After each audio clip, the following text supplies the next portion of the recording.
Welcome to Hub History, where we go far beyond the Freedom Trail to share our favorite stories from the history of Boston, the hub of the universe.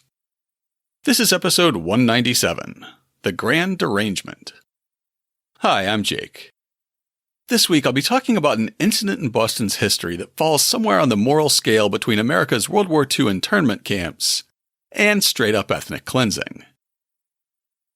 One August morning, redcoats fanned out across the province, taking entire families into custody, burning farms and crops, and killing livestock.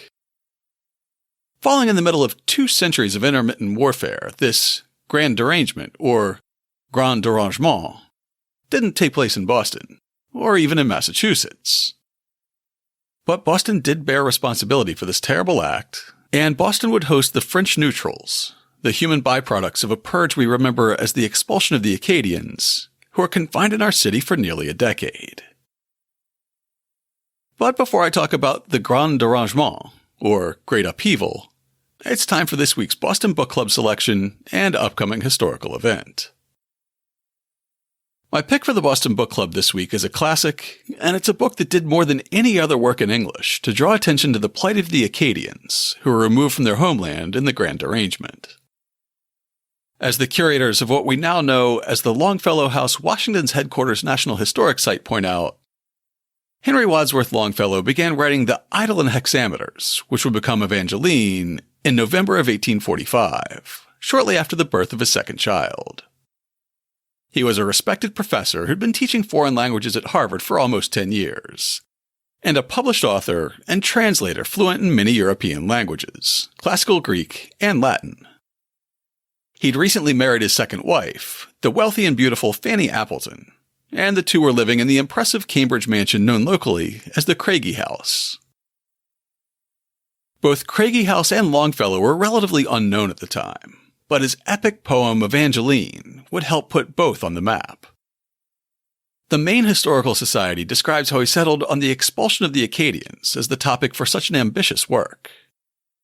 On April 5, 1840, Longfellow invited a few friends to dine at his rented rooms in Cambridge at the Craigie House. Nathaniel Hawthorne brought the Reverend Horace Connolly with him. At dinner, Connolly related a tale that he'd heard from a French-Canadian woman about an Acadian couple separated on their wedding day by the British expulsion of the French-speaking inhabitants of Nova Scotia. The bride-to-be wandered for years trying to find her fiancé. Connolly had hoped Hawthorne would take the story and turn it into a novel, but he wasn't interested. Longfellow, however, was intrigued and reportedly called the story the best illustration of faithfulness and the consistency of woman that I've ever heard or read. He asked for Hawthorne's blessing to turn it into a poem. Longfellow wrote the poem in dactylic hexameter, which harkens back to Greek and Roman works, but he wrote it without a rhyming structure. And he wrote it based on historical events that had been all but forgotten in his time. The National Park Service description says, Evangeline, a tale of Acadia, tells the story in unrhymed verse of the young and beautiful Evangeline and the noble Gabrielle Lajeunesse, childhood friends living in Grand Pré, Nova Scotia. The two are members of a peaceful farming community that embodies all the values of virtuous rural life held dear by the Victorian audience for whom the poem was written. They're engaged to be married, but are almost immediately separated when their entire community is forced into exile. Following the harrowing scene of their ejection, Evangeline spends the rest of her life traveling throughout North America, hoping to be reunited with her one true love. Only after many years of fruitless searching does Evangeline find Gabriel, probably actually Gabrielle, on his deathbed. After a moment of mutual recognition, Gabriel dies, held by Evangeline as she thanks God for bringing them together one last time. The poem concludes with the assurance that the two lovers are buried side by side, together for eternity, with Evangeline's devotion to be celebrated in the land of their birth forever. While I personally find it boring and hard to read today, in his own time, Longfellow's Evangeline was a cultural phenomenon. It went through 6 printings in the first 6 months, selling out time and time again and putting tens of thousands of copies into print. The poem's success cemented Longfellow's reputation and fortune, and it helped reintroduce the saga of the derangement into American popular history. And for this week's upcoming historical event, I'm featuring a brown bag lunch event from the Mass Historical Society. As we'll learn in just a few minutes, the historically French Acadians would be expelled from Nova Scotia in 1755 due in large part to the question of neutrality. They hesitated to swear an unconditional oath of loyalty to Britain, but also refused to leave their ancestral homeland that now belonged to the British. So when war broke out between the two nations, their loyalty seemed to lie with both and neither. 2 decades after the crisis of loyalty among the Acadians, war would break out again. In her talk, Interpreting Neutrality During the American Revolution in the Northeast Borderlands, Darcy Stevens of the University of Maine will examine what neutrality looked like in the same region that had been racked so recently by the Grand Derangement. Here's how the MHS describes her talk. Rebellion, neutrality, and loyalty existed on a spectrum that inhabitants in the borderlands of Maine and Nova Scotia moved along throughout the war. Likewise, British and American officials' interpretations and acceptance of neutrality was malleable. Examining neutrals, rebels, loyalists, New England planters, Wabanaki, and Acadians in the borderlands reveals factors which impacted personal decisions and official policy about neutrality.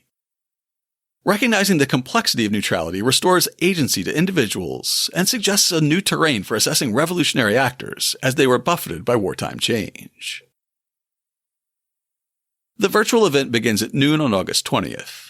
It's free, but advanced registration is required to get access to the connection details.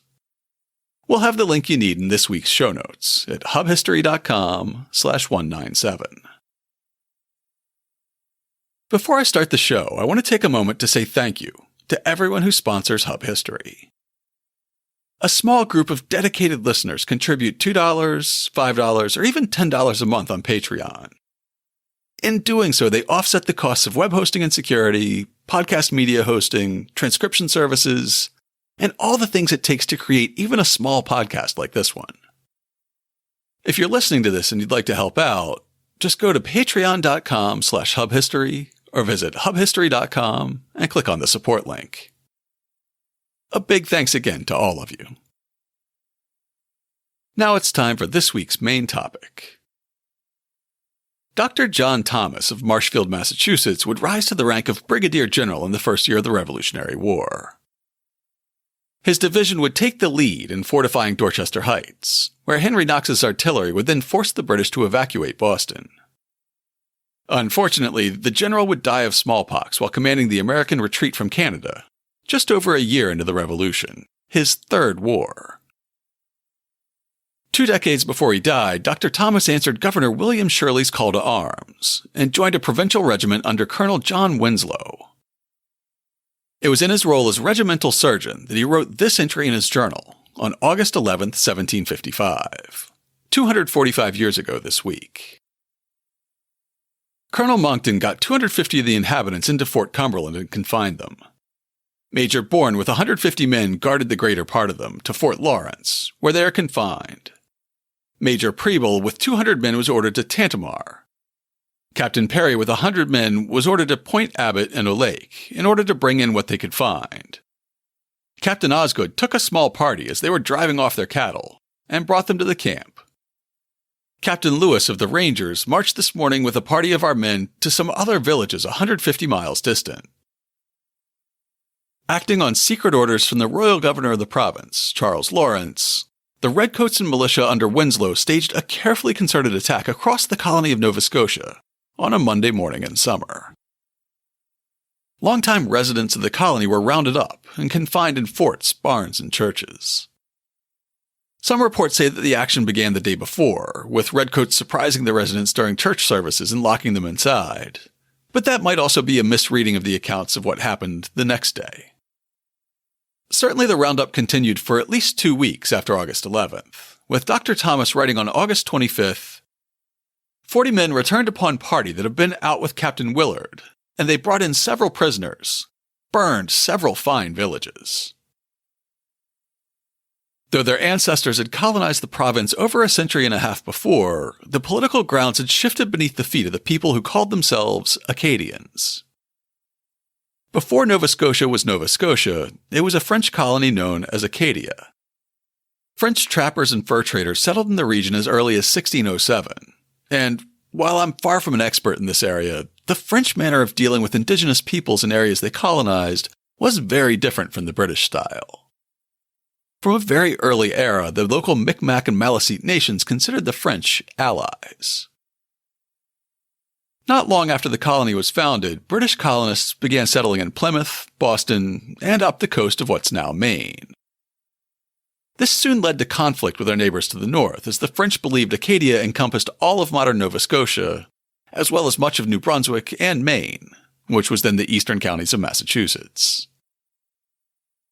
The friction between the Catholic French colonies to the north and the Protestant English colonies south of them would lead to about 100 years of war, and the border between what were then Massachusetts and Acadia wouldn't be fully settled until it was negotiated by John Adams, as part of the treaty ending the Revolutionary War, by President John Quincy Adams in 1827, and finally by Daniel Webster in 1842. In past episodes, we've discussed some of the conflicts between French Canada, including Acadia, and British New England. There were skirmishes as early as 1610, but the contest between Massachusetts and Acadia got underway for real in 1689, as part of King William's War. Like all but the last of these colonial conflicts between the French and English, King William's War began as an offshoot of a war between the French and English back in Europe. In episode 146, we described how Sir William Phipps led a disastrous 1690 invasion from Boston to Quebec as part of that war. Queen Anne's War came in 1702, which was followed by Father Rail's War in 1722. Then came King George's War in 1744, which we discussed at length in episode 132, which was about a ragtag Massachusetts army's shocking victory over the French fortress Louisbourg. And Father Le Loutre's War came in 1749. Finally, 1754 brought the 7 Years' War, which you probably learned about in history class as the French and Indian War. This was the first of these many colonial wars to have been sparked in the colonies, then carried back to Europe, and eventually fought there, along with East Asia, India, Africa, and North and South America. France was forced to concede Acadia to Britain in the Treaty of Utrecht in 1713, ending Queen Anne's War. However, the Acadians weren't ready to concede their loyalty to the French Empire, and they'd provide aid to the French and their Micmac, Malecite, and Wabanaki allies in the wars to come. After young George Washington accidentally started a global war by ambushing and massacring a French patrol in Pennsylvania, he witnessed their deaths firsthand. The first months of the 7 Years' War went poorly for the British, who were driven out of the frontier in New York, Pennsylvania, and Western Virginia. The only ray of sunshine was a victory over a French fort near what's today the border between New Brunswick and Nova Scotia. Taking this fort left the fortress Louisbourg cut off, leading to its eventual surrender. It would also leave the Acadian population of what had become Nova Scotia on uncertain ground. Since 1710, the British royal government in Nova Scotia had been pressuring the Acadian population to sign loyalty oaths, and they'd been refusing. If they would sign oaths, they'd be considered loyal subjects of the British king. If they would not, and they mostly didn't, they were supposed to be considered neutral. They would not fight for England, but they also could not fight for France. The issue of oaths had become one of the factors that sparked the 1749 war, and it continued to stoke tensions in 1755. After the supply lines to Louisbourg were cut off, the only remaining support the fortress could call on would be the nearby Acadian population, so the British Army moved to cut off that potential threat. Since General Braddock had been killed on the Pennsylvania frontier a few weeks before, Massachusetts Governor William Shirley was acting as Commander-in-Chief of British forces in North America. So it was technically under his auspices that Nova Scotia Governor Charles Lawrence issued the first order of expulsion on August 11, 1755. His order describes the operation as sending away the French inhabitants and clearing the whole country of such bad subjects. Yale professor John Farragher tied this plan more explicitly to the Shirley administration. It had been prepared by provincial surveyor Charles Morris, a Massachusetts native and a protege of Governor William Shirley. Morris's thinking echoed that of his mentor.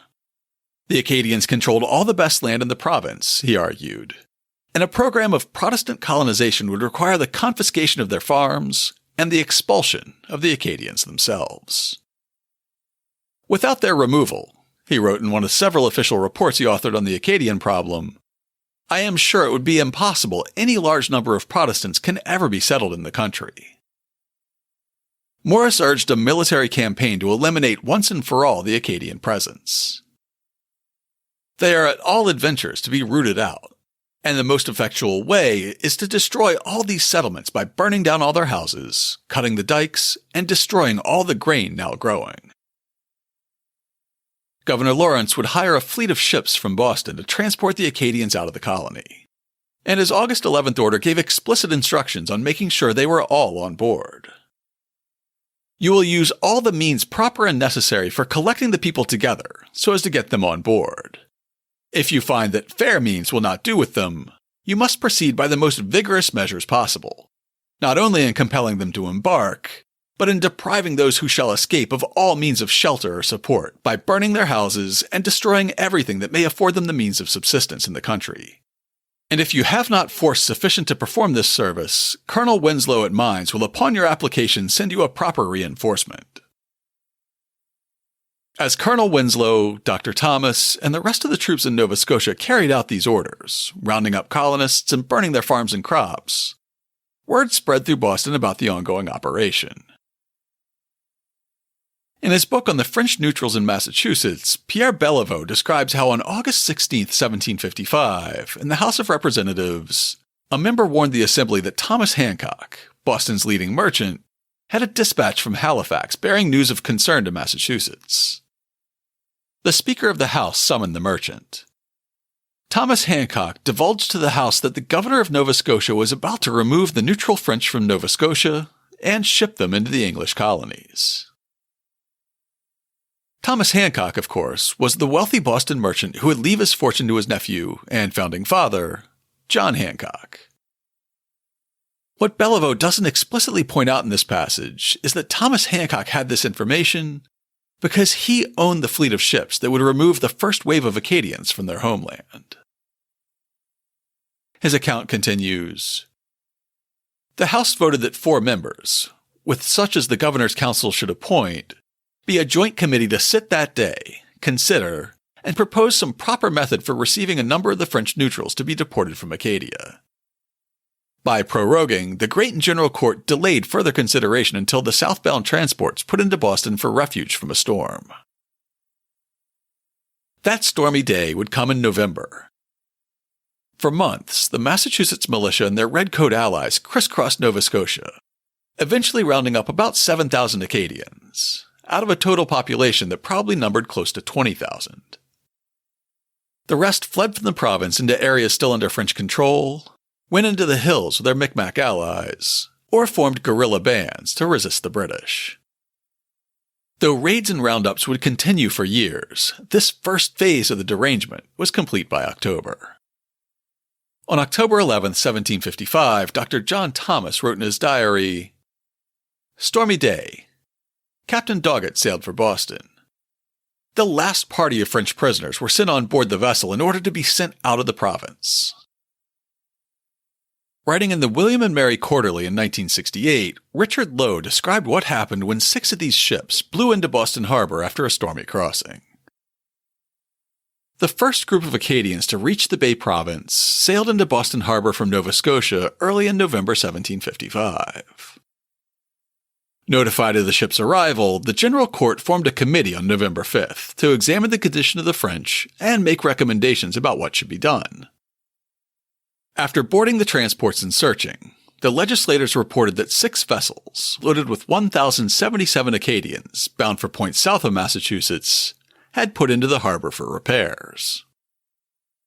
The committee observed that the transports were too much crowded, their allowance of provisions short, being 1 pound of beef, 5 pounds of flour, and 2 pounds of bread per man per week, and too small a quantity to that allowance to carry them to the ports they are bound to, especially at this season of the year, and their water is very bad.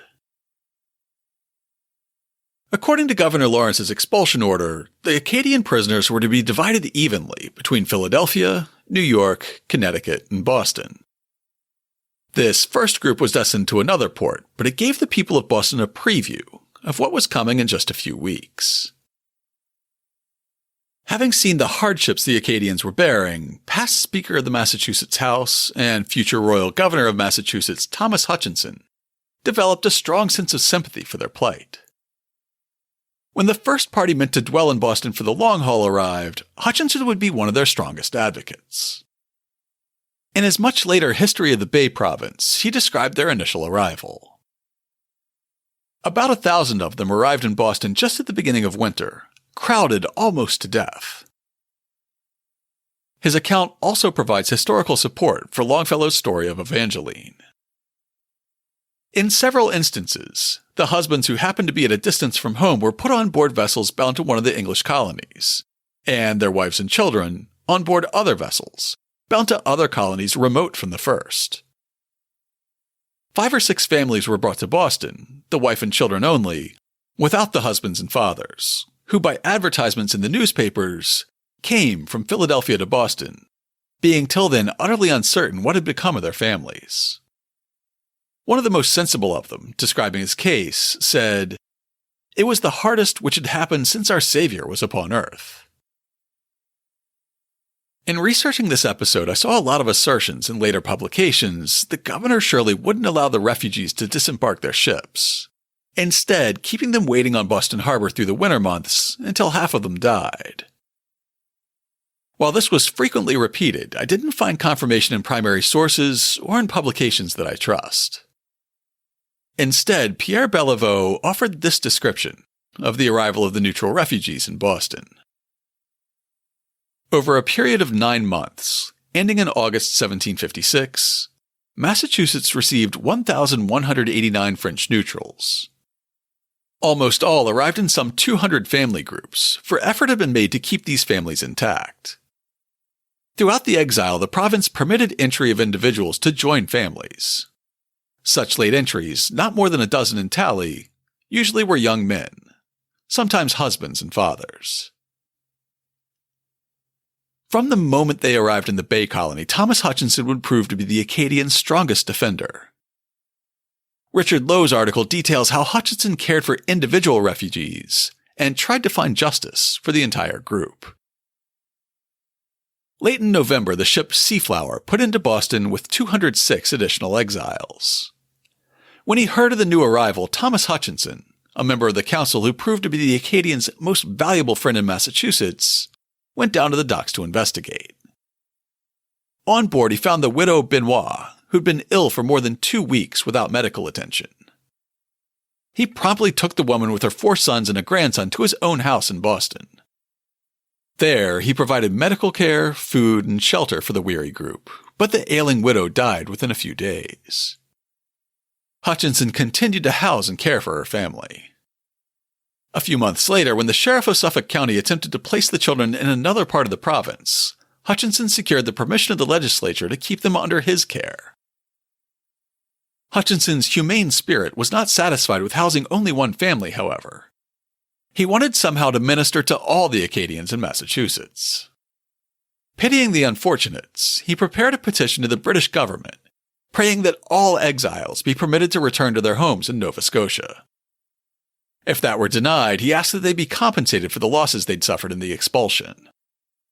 Moreover, he expressed his willingness to put the petition into the hands of a proper person in England to solicit their cause. The neutral leaders considered Hutchinson's petition, but in the end rejected it, because they feared they might lose favor in France if they requested or received aid from the British king. They preferred to remain in Massachusetts for the moment, and hope for a French victory in North America.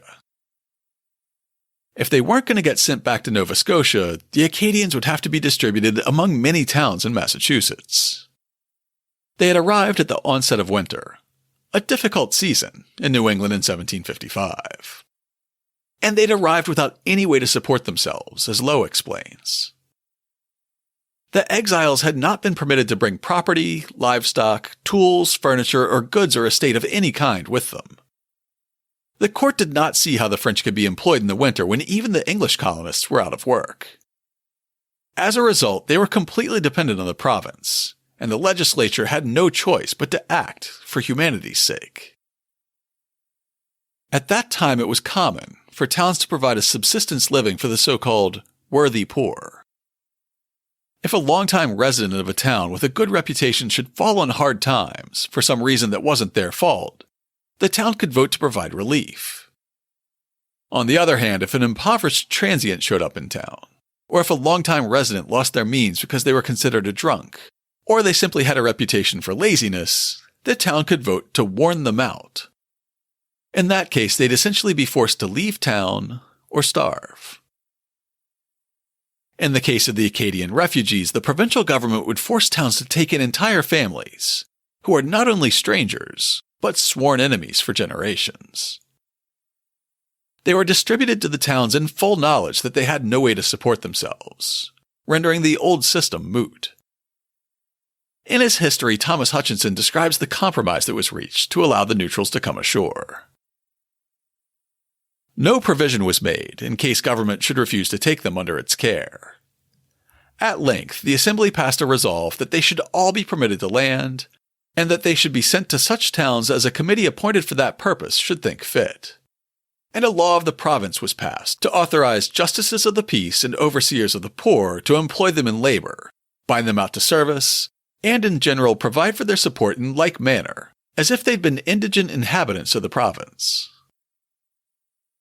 Colonial officials would spend much of the next 5 years writing letters to their allies in London and to the colonial government in Nova Scotia, trying to get reimbursed for the expenses the colony incurred in caring for the Acadians who weren't bound out to service or otherwise generating revenue. In the meantime, the Acadians were trying to come to terms with what it meant to be a French neutral in New England during wartime. In the early months of their confinement, they tried to reassemble scattered families and find ways to support themselves. For example, the selectmen of Boston would write to their neighbors in Dorchester in an attempt to reunite the Lanneau family. As Joseph Lanneau, one of the French neutrals, is assigned to your town, who has a wife and 2 children who are desirous of being with their husband and father, we suppose it will not be disagreeable to you. If, upon their going to you, it should be an objection that they might be a charge in some hereafter, please to let us know immediately, and we will then either engage to defray the same, or otherwise will permit them to return to this town again. We are, sir, your humble servants, the selectmen. However, concerns besides family separation would become pressing in the coming months and years. As the 7 Years' War heated up, the people of Massachusetts began to worry about a potential 5th column living in towns and villages across the province.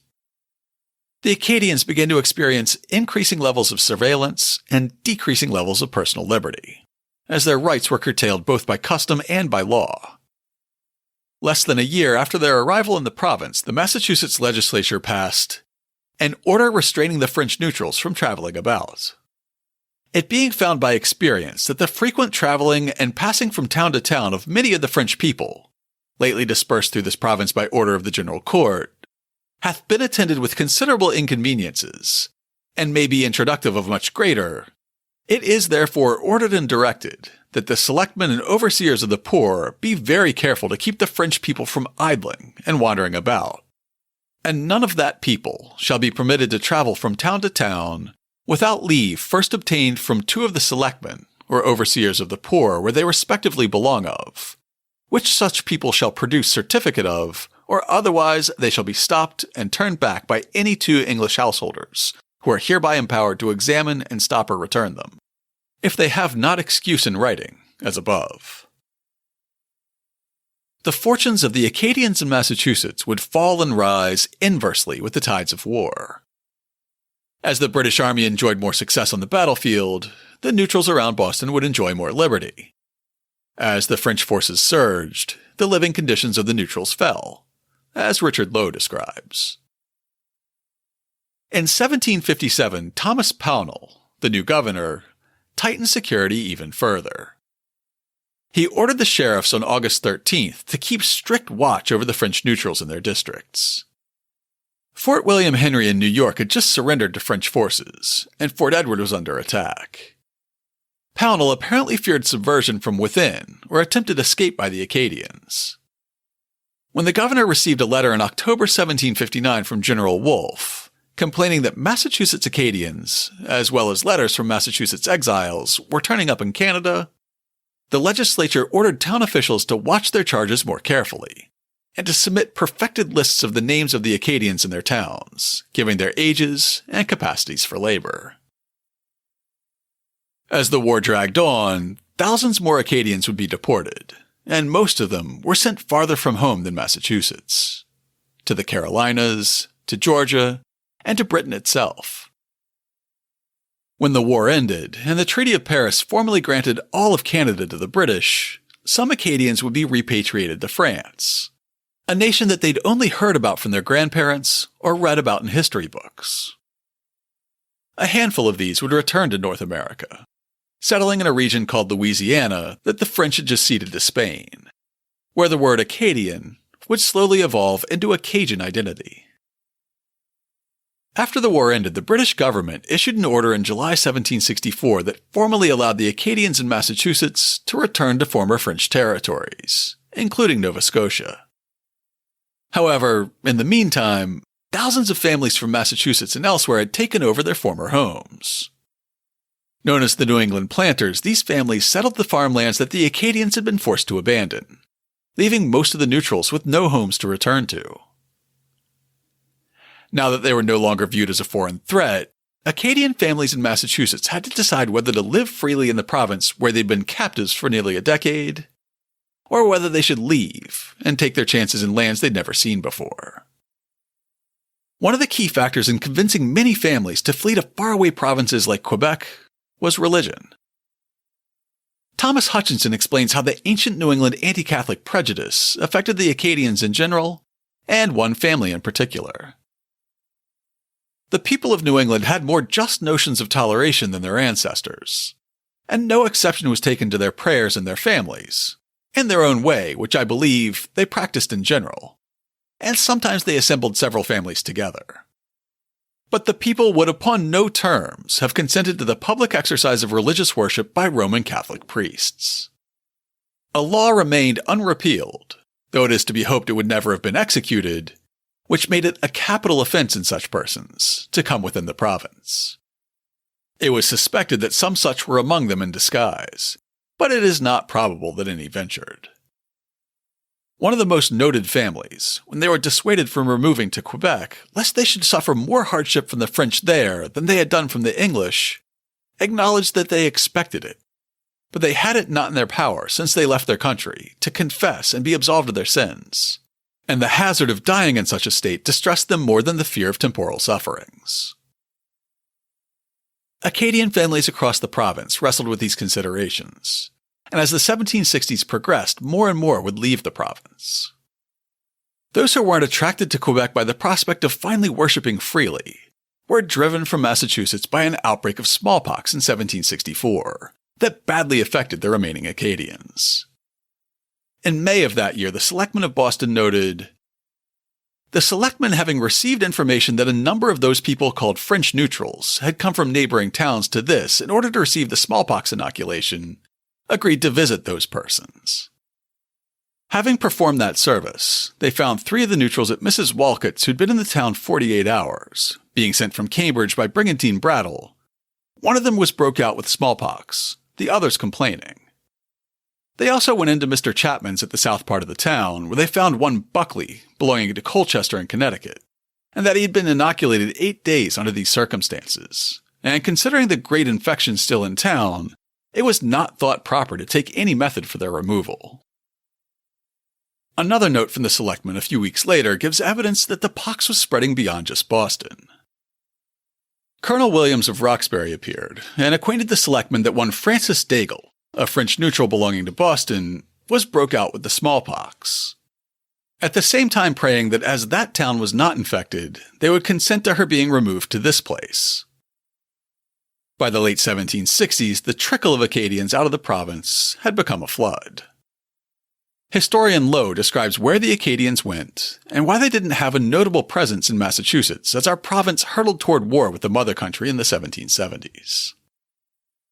In 1766, at the invitation of Governor James Murray of Quebec, the main body of Massachusetts Acadians began to depart for French Canada, where Roman Catholic priests were allowed all the privileges accorded Protestant ministers. In early September 1766, the Quebec Gazette reported the arrival of 2 shiploads of neutrals from Boston. In March 1767, the Massachusetts legislature, after repeated requests from those exiles still in the province, adopted a law providing for the transportation of the remaining Acadians to Canada. Those who could pay for their own removal were to do so, and those who could not would be moved at province expense.